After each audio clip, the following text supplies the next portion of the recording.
राधे राधे। आशा करती हूँ कि आप सभी लोग खुश होंगे, स्वस्थ होंगे, मस्त होंगे। ओम नमो भगवते वासुदेवाय। आज मैं आप लोगों को सुनाने जा रही हूँ बृहस्पतिवार व्रत कथा। बृहस्पतिवार का दिन भगवान विष्णु को समर्पित होने के कारण इस दिन बृहस्पतिवार की कथा को अवश्य सुननी चाहिए। कहा जाता है कि यदि कोई बृहस्पति व्रत न भी करे तो भी कथा को अवश्य सुने। कथा सुनने से भी उसके सारी मनोकामनाओं की पूर्ति भगवान विष्णु करते हैं। इसलिए कथा अवश्य सुने और भोग स्वरूप भगवान विष्णु को गुड़ और चने का भोग अवश्य लगाएं।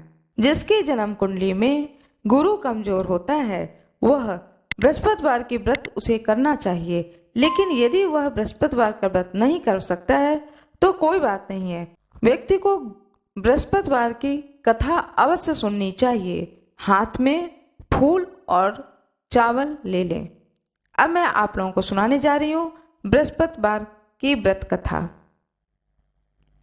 अथ श्री बृहस्पतिवार व्रत कथा। भारतवर्ष में एक प्रतापी और दानी राजा राज्य करता था। वह नित्य गरीबों और ब्राह्मणों की सहायता करता था। यह बात उसकी रानी को अच्छी नहीं लगती थी। वह न ही गरीबों को दान देती, न ही भगवान का पूजन करती थी और राजा को भी दान देने से मना किया करती थी। एक दिन राजा शिकार खेलने वन को गए हुए थे तो रानी महल में अकेले थी। उसी समय बृहस्पति देव साधु वेश में राजा के महल में भिक्षा लेने के लिए गए और भिक्षा मांगी। रानी ने भिक्षा देने से इनकार कर दिया और कहा, हे साधु महाराज, मैं तो दान पुण्य से तंग आ गई हूँ। मेरा पति सारा धन लुटाते रहते हैं। मेरी इच्छा है कि हमारा धन नष्ट हो जाए और फिर न रहेगा बांस न बजेगी बांसुरी। साधु ने कहा, हे देवी, तुम तो बड़ी विचित्र हो। धन संतान तो सभी चाहते हैं, पुत्र और लक्ष्मी तो पापी के घर भी होने चाहिए। यदि तुम्हारे पास अधिक है तो भूखों को भोजन दो, प्यासों के लिए प्याऊ बनवाओ, मुसाफिरों के लिए धर्मशाला खुलवाओ। जो निर्धन अपनी कुमारी कन्याओं का विवाह नहीं करा सकते हैं उनका विवाह करा दो। ऐसे और कई काम हैं जिनके करने से तुम्हारा यश लोक परलोक में फैलेगा। परंतु रानी पर उपदेश का कोई प्रभाव न पड़ा। वह बोली, महाराज, आप मुझे कुछ न समझाएं। मैं ऐसा धन नहीं चाहती जो हर जगह बांटती फिरूं। साधु ने उत्तर दिया कि यदि तुम्हारी ऐसी इच्छा है तो तथास्तु। तुम ऐसा करना कि बृहस्पतिवार को घर लीपकर पीली मिट्टी से अपना सिर धोकर स्नान करना, भट्टी पर चढ़ाकर कपड़े धोना। ऐसा करने से आपका सारा धन नष्ट हो जाएगा। इतना कहकर वह साधु महाराज वहां से आलोप हो गए। साधु के अनुसार कही बातों को पूरा करते हुए रानी को केवल 3 बृहस्पतिवार ही बीते थे कि उसकी समस्त धन संपत्ति नष्ट हो गई। भोजन के लिए राजा का परिवार तरसने लगा। तब एक दिन राजा ने रानी से बोला कि हे रानी, तुम यहीं रहो, मैं दूसरे देश को जाता हूँ, क्योंकि यहाँ पर सभी लोग मुझे जानते हैं, इसलिए मैं कोई छोटा कार्य नहीं कर सकता। ऐसा कहकर राजा परदेश को चला गया। वहाँ वह जंगल में लकड़ी काट कर लाता, शहर में बेचता। इस तरह वह अपना जीवन व्यतीत करने लगा। इधर राजा के परदेश जाते ही रानी और दासी दुखी रहने लगी। एक बार जब रानी और दासी को 7 दिन तक बिना भोजन के रहना पड़ा तो रानी ने अपनी दासी से कहा, हे दासी, पास ही के नगर में मेरी बहन रहती है, वह बड़ी धनवान है, तो उसके पास जा और कुछ ले आ ताकि थोड़ी बहुत गुजर बसर हो जाए। दासी रानी की बहन के पास गई। उस दिन गुरुवार था। रानी की बहन उस समय बृहस्पतिवार की कथा को सुन रही थी। दासी ने रानी की बहन को अपनी रानी का संदेश दिया, लेकिन रानी की बड़ी बहन ने कोई उत्तर नहीं दिया। जब दासी को रानी की बहन से कोई उत्तर नहीं मिला तो वह बहुत दुखी हुई। उसे क्रोध भी आया। दासी ने वापस आकर रानी को सारी बात बता दी। सुनकर रानी ने अपने भाग्य को कोसा।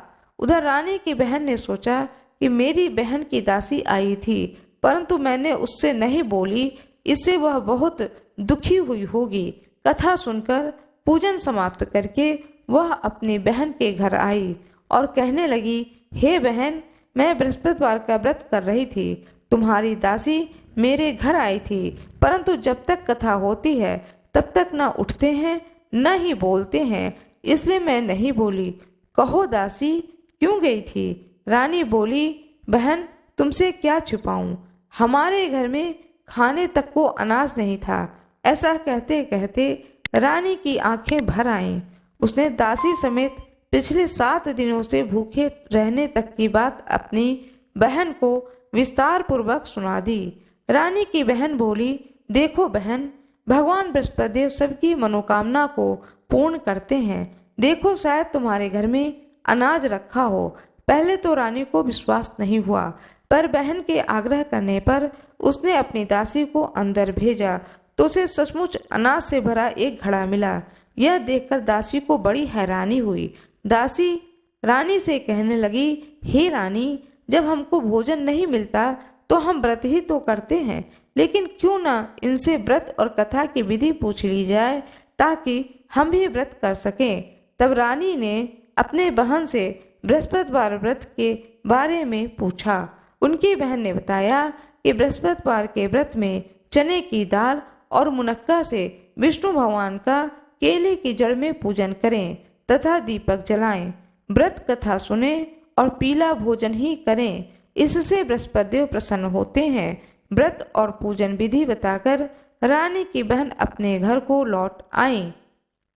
7 दिन के बाद जब गुरुवार आया तो रानी और दासी ने व्रत रखा। घुड़साल में जाकर चना और गुड़ लेकर आई, फिर उससे केले की जड़ तथा भगवान विष्णु का पूजन किया। जब पीला भोजन कहाँ से आए, इस बात को सोचकर दोनों बहुत दुखी थीं। चूंकि उन्होंने व्रत रखा था, इसलिए बृहस्पति देव ने उनसे प्रसन्न थे। इसलिए वे एक साधारण व्यक्ति का रूप धारण कर 2 थालों में सुंदर पीला भोजन लेकर दासी को दे दिए। भोजन पाकर दासी अत्यंत प्रसन्न हुई और फिर रानी के साथ मिलकर भोजन ग्रहण किया।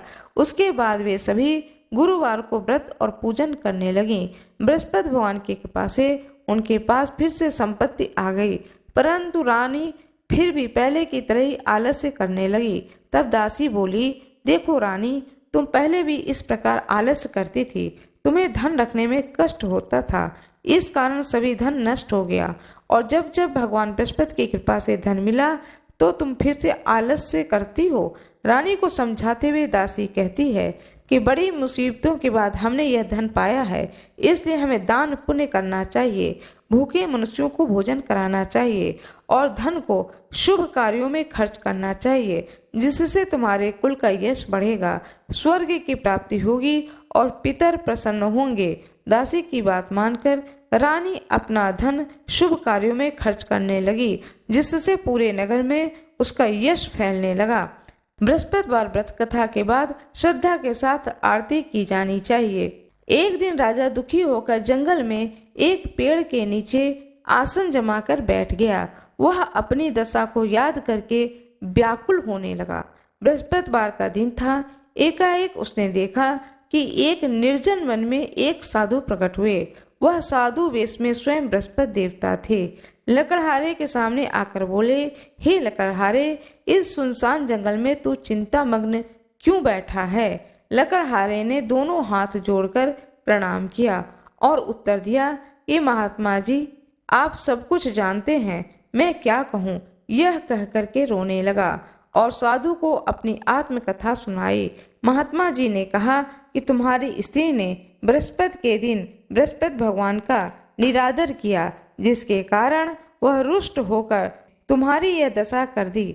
अब तुम चिंता को दूर करके मेरे कहने पर चलो तो तुम्हारे सब कष्ट दूर हो जाएंगे और भगवान पहले से भी अधिक संपत्ति देंगे। तुम बृहस्पति के दिन कथा किया करो।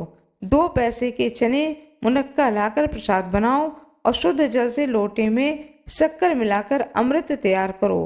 कथा के पश्चात अपने सारे परिवार और सुनने वाले प्रेमियों में अमृत प्रसाद बांटकर आप भी ग्रहण करो। ऐसा करने से भगवान सब मनोकामनाएं पूरी करेंगे। साधु के ऐसे वचन सुनकर लकड़हारा बोला, हे प्रभु, मुझे लकड़ी बेचकर इतना पैसा नहीं मिलता है जिससे भोजन के उपरांत कुछ बचा सकूं। मैंने रात्रि में अपनी स्त्री को व्याकुल देखा है।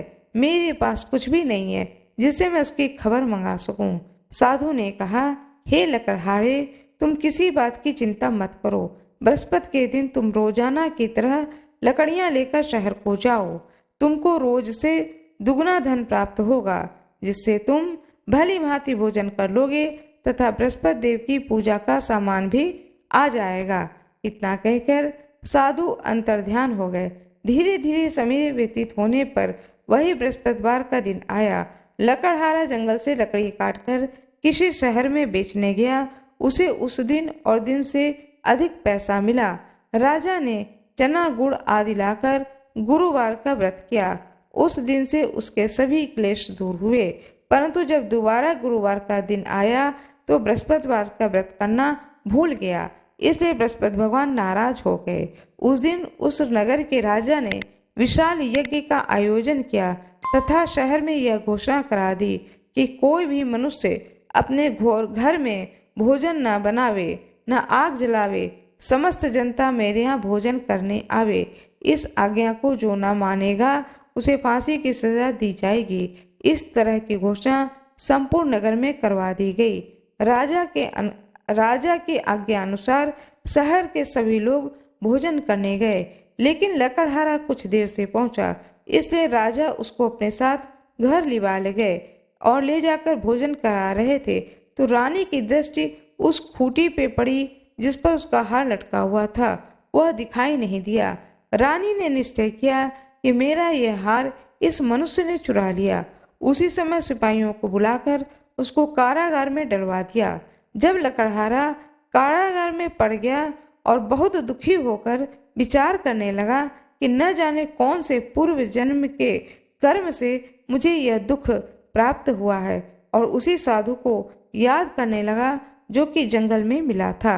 उसी समय तत्काल बृहस्पति देव साधु के रूप में प्रकट हुए और उसकी दशा को कहने लगे, अरे मूर्ख, तूने बृहस्पति देव की कथा नहीं करी, इस कारण तुझे यह दुख प्राप्त हुआ। अब चिंता मत कर। बृहस्पतिवार के दिन कारागार के दरवाजे पर 4 पैसे पड़े मिलेंगे। उनसे तू बृहस्पति देव की पूजा करना, तभी तेरे सभी कष्ट दूर हो जाएंगे। बृहस्पति के दिन उसे 4 पैसे मिले। लकड़हारे ने कथा कही। उसी रात्रि को बृहस्पति देव ने उस नगर के राजा को स्वप्न में कहा, हे राजा, तूने जिस आदमी को कारागार में बंद कर दिया है वह निर्दोष है, वह राजा है, उसे छोड़ देना। रानी का हार उसी खूंटी पर लटका है। अगर तू ऐसा नहीं करेगा तो मैं तेरे राज्य को नष्ट कर दूंगा। इस तरह रात्रि के स्वप्न को देखकर राजा प्रातःकाल उठा और खूंटी पर हार देख करके लकड़हारे को बुलाकर क्षमा मांगी तथा लकड़हारे को योग्य सुंदर वस्त्र आभूषण देकर विदा कर दिया। बृहस्पति देव की आज्ञा अनुसार लकड़हारा अपने नगर को चला। राजा जब अपने नगर के निकट पहुंचा तो उसे बड़ा ही आश्चर्य हुआ। नगर में पहले से अधिक बाग, तालाब, कुएं, बहुत सी धर्मशाला, मंदिर आदि बन गए हैं। राजा ने पूछा कि यह किसका बाग है और धर्मशाला है। तब नगर के लोग कहने लगे, यह सब रानी और बांदी के हैं। तो राजा को आश्चर्य और गुस्सा भी आया। जब रानी ने यह खबर सुनी कि राजा आ रहे हैं तो उन्होंने बांदी से कहा कि हे दासी, देख, राजा हमको कितनी बुरी हालत में छोड़ गए थे। हमारी ऐसी हालत देखकर वह लौट न जाए, इसलिए तू दरवाजे पर खड़ी हो जा। आज्ञा अनुसार दासी दरवाजे पर खड़ी हो गई। राजा आए तो उन्हें अपने साथ निभा लाई। तब राजा ने क्रोध करके अपनी रानी से पूछा कि यह धन तुम्हें कैसे प्राप्त हुआ। तब उन्होंने कहा, हमें यह सब धन बृहस्पति देव के इस व्रत के प्रभाव से प्राप्त हुआ।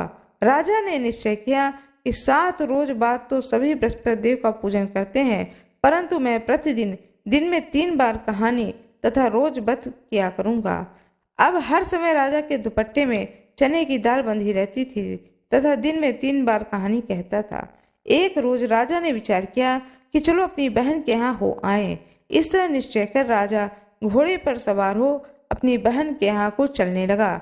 मार्ग में उसने देखा कि कुछ आदमी एक मुर्दे को लिए जा रहे हैं। उन्हें रोककर राजा कहने लगे, अरे भाइयों, मेरे बृहस्पति देव की कथा सुन लो। वे बोले, हमारा तो आदमी मर गया है, इसको अपनी कथा की पड़ी है। परंतु कुछ आदमी बोले, अच्छा कहो, हम तुम्हारी कथा भी सुनेंगे। राजा ने दाल निकाली और जब कथा आधी हुई तो मुर्दा हिलने लगा, और जब कथा समाप्त हो गई तो राम राम कह के मनुष्य उठकर खड़ा हो गया। आगे मार्ग में उसे एक किसान खेत में हल चलाता हुआ मिला। राजा ने उसे देखकर उससे बोले, अरे भैया, तुम मेरी बृहस्पतिवार की कथा सुन लो। किसान बोला, जब तक मैं तेरी कथा सुनूंगा तब तक 4 हरैया जोत लूंगा। जा अपनी कथा किसी और को सुनाना। इस तरह राजा आगे चलने लगा। राजा के हटते ही बैल पछाड़ खाकर गिर पड़ा तथा किसान के पेट में बड़े जोर का दर्द होने लगा। उस समय उसकी माँ रोटी लेकर आई। जब उसने यह देखा तो अपने पुत्र से सब हाल पूछा। बेटे ने सभी हाल कह दिया तो बुढ़िया दौड़ी दौड़ी उस घुड़सवार के पास गई और उससे बोली, मैं तेरी कथा सुनूंगी, तू अपनी कथा मेरे खेत पर चलकर ही कहना। राजा ने बुढ़िया के खेत पर जाकर कथा कही, जिससे सुनते ही वह बैल उठ खड़ा हुआ और किसान के पेट का दर्द भी बंद हो गया। राजा अपनी बहन के घर पहुंचा। बहन ने भाई की खूब मेहमानी की। दूसरे रोज प्रातःकाल राजा जगा तो वह देखने लगा कि सब लोग भोजन कर रहे हैं। राजा ने अपनी बहन से कहा कि ऐसा कोई मनुष्य है जिसे भोजन नहीं किया है, मेरे बृहस्पतिवार की कथा सुन ले।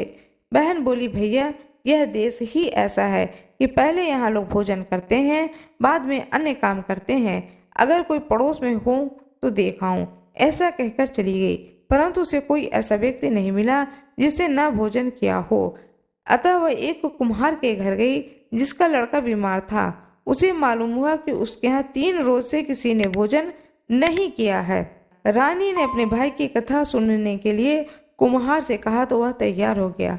राजा ने जाकर बृहस्पतिवार की कथा कही, जिसको सुनकर उसका लड़का ठीक हो गया। अब तो राजा की प्रशंसा होने लगी। एक रोज राजा ने अपनी बहन से कहा कि हे बहन, हम अपने घर को जाएंगे, तुम भी तैयार हो जाओ। राजा की बहन ने अपनी सास से कहा। सास ने कहा, हाँ चली जा, परंतु अपने लड़कों को मत लेकर जाना, क्योंकि तेरे भाई के कोई औलाद नहीं है। बहन ने अपने भैया से कहा, हे भैया, मैं तो चलूंगी, परंतु कोई बालक नहीं जाएगा। राजा बोला, जब कोई बालक ही नहीं चलेगा तब तुम ही क्या करोगी। बड़े दुखी मन से राजा अपने नगर को लौट आया। राजा ने अपनी रानी से कहा कि हम निर्वंशी हैं, हमारा मुंह देखने का धर्म नहीं है और कुछ भोजन आदि नहीं किया। रानी बोली, हे प्रभु, बृहस्पति देव ने हमें सब कुछ दिया है तो वह हमें औलाद अवश्य देगी। उसी रात को बृहस्पति देव ने राजा से स्वप्न में कहा, हे राजा, उठ, सभी सोच त्याग दे, तेरी नानी गर्भ से है। राजा को यह बात सुनकर बड़ी खुशी हुई। 90 महीने में उसके गर्भ से एक सुंदर पुत्र पैदा हुआ। तब राजा बोला, हे रानी, स्त्री बिना भोजन के रह सकती है, पर बिना कहे नहीं रह सकती। जब मेरी बहन आए तो तुम उससे कुछ कहना मत। रानी ने सुनकर हाँ कर दिया। जब राजा की बहन ने यह शुभ समाचार सुना तो बहुत खुश हुई तथा बधाई लेकर अपने भाई के यहाँ आई। तभी रानी ने कहा, घोड़ा चढ़कर तो आई नहीं, गधा चढ़ी आई। रानी की बहन बोली, भाभी, मैं इस प्रकार न कहती तो तुम्हें औलाद कैसे मिलती। बृहस्पति देव ऐसे ही हैं, जैसी जिसकी मन में कामनाएं हैं सभी को पूर्ण करते हैं। जो सद्भाव पूर्वक बृहस्पतिवार का व्रत करता है एवं कथा पढ़ता है अथवा सुनता है या दूसरों को सुनाता है, बृहस्पति देव उसकी सभी मनोकामनाओं को पूर्ण करते हैं। बृहस्पति भगवान की जय, लक्ष्मी माता की जय, विष्णु भगवान की जय, सारी देवी देवताओं की जय। अब मैं आप लोगों को कथा सुनाने जा रही हूँ, गुरु प्रदोष व्रत कथा। हाथ में फूल और चावल ले लें। श्री सूत जी के अनुसार शत्रु विनाशक भक्ति प्रिय व्रत में यह अति श्रेष्ठ है। एक बार की बात है, देवताओं के राजा इंद्र और वृतासुर नामक राक्षस की सेना में घनघोर युद्ध हुआ। देवताओं ने दैत्य सेना को पराजित कर नष्ट भ्रष्ट कर डाला। यह देख वृत्रासुर अत्यंत क्रोधित हो स्वयं युद्ध को उद्यत हुआ। आसुरी माया से उसने विकराल रूप धारण कर लिया। सभी देवता भयभीत हो गुरुदेव बृहस्पति की शरण में पहुँचे। बृहस्पति महाराज बोले, पहले मैं तुम्हें वृत्रासुर का वास्तविक परिचय दे दूं। वृत्रासुर बड़ा प्रतापी और तपस्वी कर्मनिष्ठ है। उसने गंधमादन पर्वत पर घोर तपस्या कर शिव जी को प्रसन्न किया। पूर्व समय में वह चित्ररथ नाम का राजा था। एक बार वह अपने विमान से कैलाश पर्वत चला गया। वहां शिव जी के वाम अंग में माता पार्वती को विराजमान देखकर वह उपहास पूर्वक बोला, हे प्रभु, मोह माया में फंसे होने के कारण हम स्त्रियों के वशीभूत रहते हैं, किंतु देवलोक में ऐसा दृष्टिगोचर नहीं हुआ कि स्त्री आलिंगनबद्ध हो सभा में बैठे। चित्ररथ के यह वचन सुनकर सर्वव्यापी शिव शंकर भगवान हंसकर बोले, हे राजन, मेरा व्यवहारिक दृष्टिकोण पृथक है। मैंने मृत्युदाता कालकूट महाविष का पान किया है, फिर भी तुम साधारण जन की भांति मेरा उपहास उड़ाते हो। माता पार्वती क्रोधित हो चित्ररथ से संबोधित हुई। माता पार्वती ने क्रुद्ध होकर के कहा कि अरे दुष्ट, तूने सर्वव्यापी महेश्वर के साथ में मेरा भी उपहास उड़ाया है।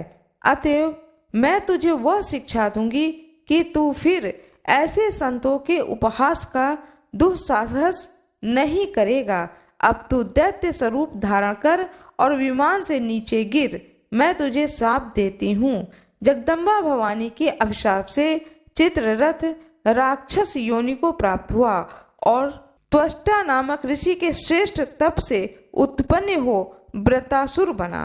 गुरुदेव बृहस्पति आगे बोले, वृत्रासुर बाल्यकाल से ही शिव भक्त रहा, अतः हे इंद्र, तुम बृहस्पति प्रदोष व्रत कर भगवान शंकर को प्रसन्न करो। देवराज ने गुरुदेव की आज्ञा का पालन कर बृहस्पति प्रदोष व्रत किया। गुरु प्रदोष व्रत के प्रभाव से इंद्र ने शीघ्र ही वृत्रासुर पर विजय प्राप्त कर ली और देवलोक में शांति छा गई। अतः प्रदोष व्रत हर शिव भक्त को अवश्य करना चाहिए। भगवान शंकर की जय हो, माता पार्वती की जय हो, भगवान गणेश की जय हो। श्री शिवाय नमस्तुभ्यम। बृहस्पति भगवान की जय, लक्ष्मी माता की जय, विष्णु भगवान की जय, सारी देवी देवताओं की जय। कृपया मेरे वीडियो को लाइक करिएगा, चैनल को सब्सक्राइब करिएगा, बेल आइकन दबाना ना भूलिएगा। जो कोई भी मेरे इस चैनल पर नए हों, कृपया मेरे चैनल को सब्सक्राइब अवश्य कर दीजिएगा। धन्यवाद।